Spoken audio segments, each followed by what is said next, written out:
Hello everybody, my name is CJ Goodwin. I am the director, writer, and editor of Sherlock Holmes, Mare of the Night. And right now we have something special for the audience, interviews from the cast and crew. Hope you enjoy. Today's interview will be Derek Meier. He is our production designer, wardrobe on the film Sherlock Holmes, Mare of the Night. So, introduce yourself and what role do you play in the film? My name is Derek Meier. I have Meier Custom Productions. In this film, I am handling wardrobe and set design and set building and pretty much in general anything to help with that aspect of it. So, how does one go about bringing this world to life and making sure you're authentic to that time period? So what I've found through a lot of research is to not go to any movies that have already been made. There's always things that aren't authentic, right? They kind of took an artistic interpretation. So I've been going through and just trying to find pictures of the time period.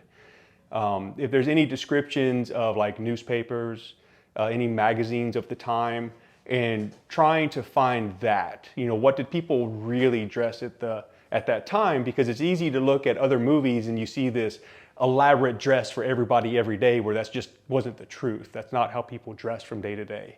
And so looking at that and then dressing the characters accordingly. So to tack onto that question, the director CJ Goodwin is making this an R-rated horror film. And I assume that's never been done before. So that's got to be a little nerve-wracking having blood and stuff near your wardrobe and stuff. So it's things I bring up as we're going through shooting scenes, like, hey, if we're going to need this to be in pristine condition for another scene, we should think about how we shoot scenes that way, right? If we're going to trash it, then we should trash it last and when we're done with it. Other things are just, trying to find duplicates, just trying to, have other options for characters, knowing that if we are dressing a female in a dress of the time, that's not her only article of clothing, right? To have different wardrobes for different people. And then just as we're shooting the scene, keep that in mind, like where do we need blood? Where do we need that? Well, what visually makes it to where it gives you this idea that is more intense than if you just had somebody completely covered in blood.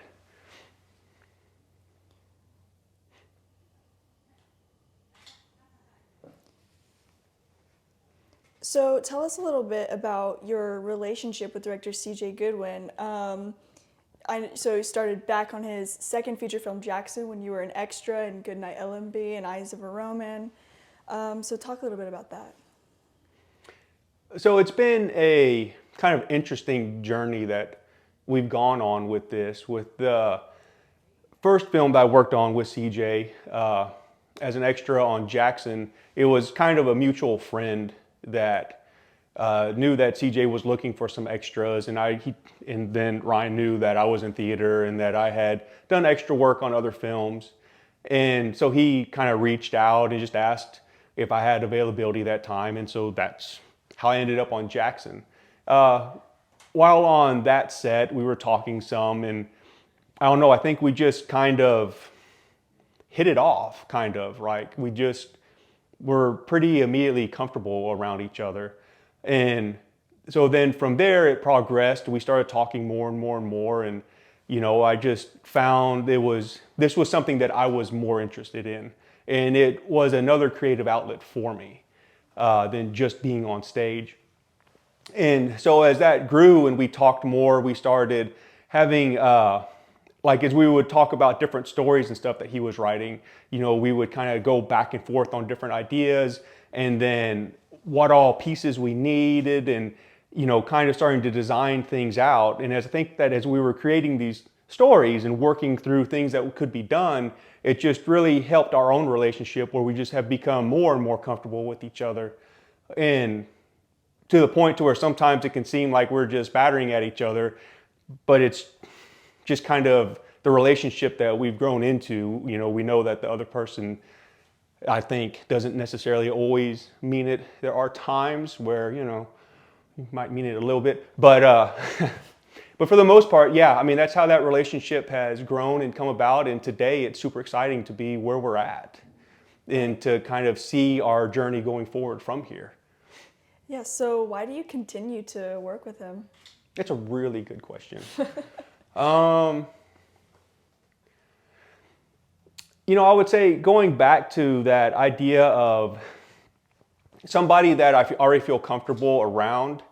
I mean, there's many different aspects, different things, directions I could go. If I really wanted to heavily pursue acting, I could go and look for a manager. I could go to auditions around the state. I could go and do a lot of other things.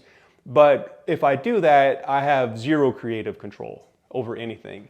And I won't be able to really kind of put more of myself into it. I'm only really doing the direction that I've been given. Where this way, I get to actually be more creative. And I have somebody that I get to talk with, and we get to throw ideas back and forth. And so even, my creativity, I may have come up with this idea, but as we talk, that idea grows. And it allows you to really be even more open and to go become and create something that you hadn't even really thought of. And as we've gone together, sometimes I think that some of the things that we've come up with weren't even something that we originally had thought of, but it grew into something much larger and much bigger. So what is something the viewers wouldn't know about CJ and your relationship that you might feel comfortable sharing with us?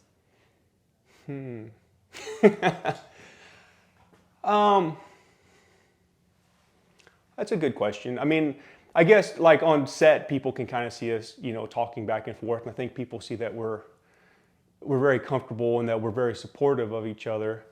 I